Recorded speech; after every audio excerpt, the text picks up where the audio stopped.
A refrigerator door is supposed to vanish. Clear pane, cold light, a price, a row of cartons. You see the milk, you take the milk, you leave. In a Walgreens, the door does not vanish. A black rectangle occupies the frame where glass used to do honest work. On the surface, a high-definition soda bottle turns in slow luxury. Condensation is a special effect. Somewhere on the bezel, a smaller truth.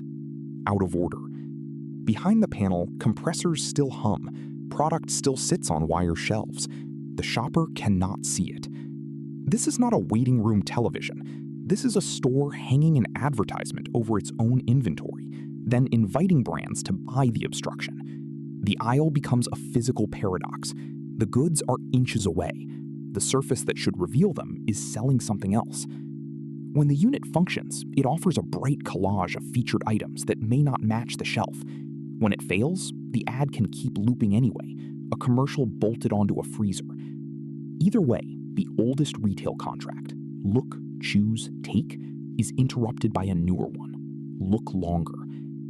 Walgreens put real money into this swap. Transparent cooler doors came off. Digital screens went on. Prices receded. Products receded. Customers did what customers always do when a store hides the merchandise. They complained, they leaned sideways, they hunted for a gap. They tried to shop around a machine installed, on paper, to help them shop. The footage is almost slapstick. Entire refrigerated runs blocked by dark panels, still running beverage spots. A person standing in a pharmacy, squinting for orange juice through an advertisement. No one came for the commercial. They came for a gallon of milk on the way home from work. The screen does not care. It has a different customer. That customer is not holding a basket. It is holding a media budget. The annoyance is obvious. The economics are not. Why would a chain pay to make its own goods harder to see? Why would the wreckage of that idea still be worth a 9-figure fight? Because the door had been reclassified, not as glass, as inventory. Most people still walk into a drugstore as if the building has one business. It sells things. Aisle by aisle, a pharmacy, a cosmetics wall, a wall of cold drinks. The receipt at the register looks like the whole story. It is not. For more than a decade, the loudest lesson in retail economics has been that the customer is not only a buyer. The customer is inventory. Online, that lesson was impossible to miss. A search bar could be priced. A product page could be rented. A checkout button could be auctioned down to the pixel. Amazon did not invent advertising, but it proved, at planetary scale, that a store could make more reliable money selling access to shoppers than it sometimes made selling the goods those shoppers came to fetch. Physical retail watched that second cash register appear on someone else's website and tried to grow one of its own. The industry name is bland on purpose: retail media. The idea is not bland. If a chain already paid for the lights, the leases, and the parking lot, then every pair of eyes that crossed the mat was unsold space. End caps had always been for sale.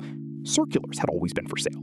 What changed in the late 2010s and early 2020s was the ambition to meter the store the way a website is metered. Impressions, dwell time, audience segments, a rate card. The historical blind spot is simple. Shoppers think a cooler door is infrastructure, like a light bulb or a tile floor. Merchandisers used to think that too. Glass was how you reduce the cost of finding a product. In the new ledger, glass is a blank page. It has no CPM. It cannot retarget.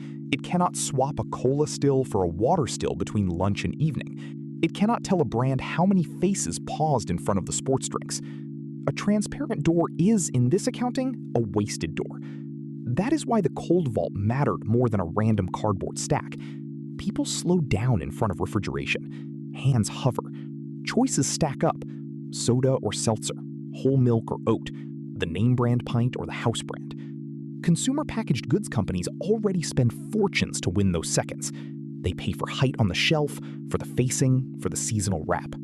A digital door offered them something slotting fees never quite delivered: a changing surface, a measurable audience, and a story they could take back to their own media departments.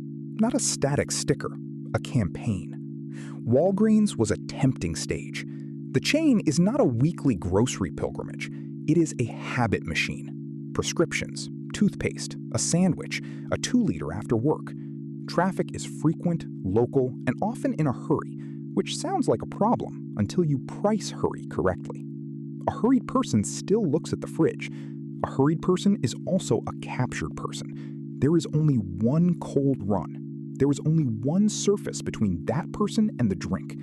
If you can program that surface, you are not competing with a billboard on the highway. You are competing with the product itself for the same glance. By the time the retrofit wave reached pharmacies, the pitch had a clean diagram. The store collects a media check on square footage it already owned. On a slide, nobody loses. The shopper gets relevant offers, the brand gets proof, the retailer finds a margin that does not require selling more gauze. Off the slide, a different math appears. Relevance is a word advertisers like. Transparency is a word shoppers like. They are not the same word.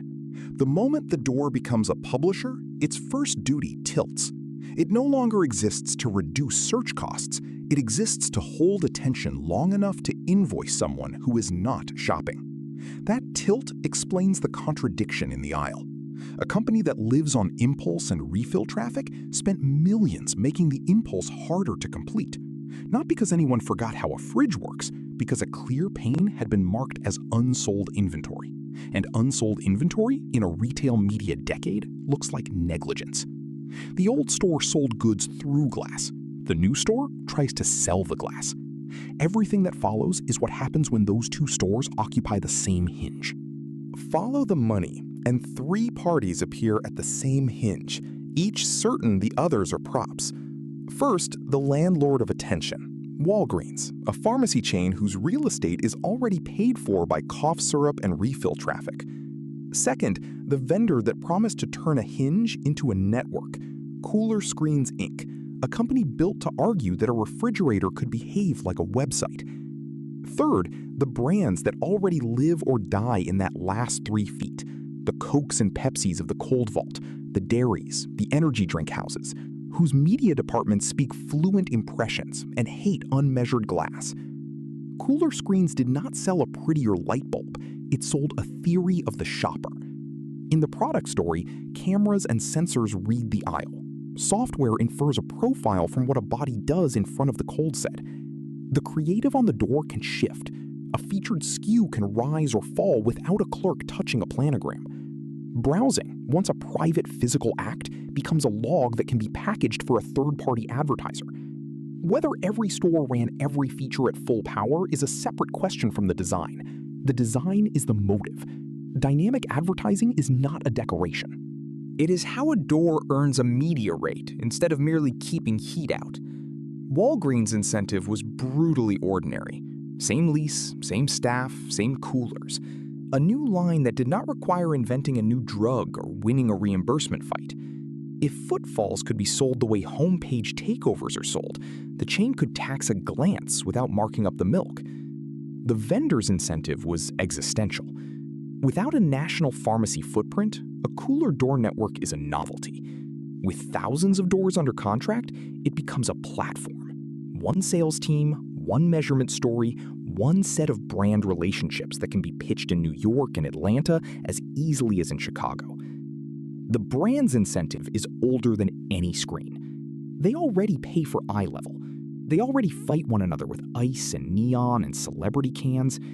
A programmable pane lets them rent the moment of choice instead of merely occupying a shelf behind it. If the door can privilege one bottle at 5 p.m. and another at 9, the auction never closes. The shopper is the unpaid input. No one invoices the person with the basket for the privilege of being measured. That person is asked only to keep walking, keep pausing, keep generating the dwell that makes the rate card true. Choice begins to feel like weather. The featured item changes, the visual hierarchy changes. The price the eye finds first may not be the price on the carton. What looks like a better store to a media buyer can look like inconsistency to a human being who wanted a fixed row of colors and a number. These are not villains in a cape. They are factions optimizing different ledgers on the same rectangle. One ledger counts units of soda. One counts units of attention. When those ledgers diverge, the rectangle cannot serve both masters. Someone will lose the glass. On paper, the build looks like a triumph of alignment.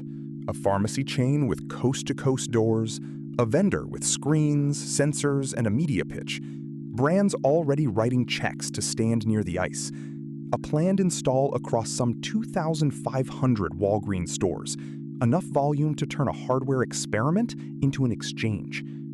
Then, the hardware meets humidity, heat, networks, and people who came for milk. The doors do not behave like a website. They behave like machines bolted onto refrigeration, which is a hostile place for electronics. Units go dark, units freeze, units show the wrong thing, or nothing, or an ad so bright it makes the shelf behind it recede. Shoppers do what field reports always show them doing when a store blocks the merchandise. They get loud, they leave the category, they tell a clerk the cooler is broken when the cooler is, in a narrow sense, working exactly as a publisher. Reuters later records the rupture in the language corporations reserve for failed marriages. In June 2023, Cooler Screens sues Walgreens over a collapsed digital fridge door deal and puts a $200 million figure on the fight. The filing, as reported, is not a poem about user experience. It is a claim about contract, termination, and the wreckage of a rollout that was supposed to mint a new inventory. The Wall Street Journal, in a separate account, documents the other half of the same nucleus: widespread consumer frustration and Walgreens moving to ditch the digital cooler doors rather than keep multiplying them. Two independent records, one factual core, a 9-figure dispute, a halted retrofit, technical failure and backlash sitting in the same sentence. Watch the incentives collide in present tense. A vendor that financed a network on the promise of thousands of doors now faces a retailer trying to kill the install. If the doors come off, the media story collapses. There is no exchange without inventory. There is no inventory if the landlord of the aisle pulls the glass back to being glass. Lawyers replace sales decks. Termination language replaces rate cards. What had been pitched as a shared upside becomes a fight over who owns the loss. Inside the store, the wound is smaller and sharper. A parent cannot compare two juices. A diabetic customer cannot confirm a price without opening a heavy door that no longer previews its contents. An employee becomes a translator for a machine, waving people toward a working bay, taping paper signs beside a glowing cola, listening to the same complaint on a loop. The aisle does not feel like the future of retail media. It feels like a construction site that forgot to leave an entrance. Choice paralysis is not a metaphor here. It is a body stuck between an ad and a handle. Featured products jump according to a logic the shopper never opted into. One visit, a brand owns the pain. The next visit, a rival does. The physical shelf may not have moved. The visual shelf has. That inconsistency is a feature if you are selling flights of creative. It is a bug if you are trying to remember where the oat milk lives.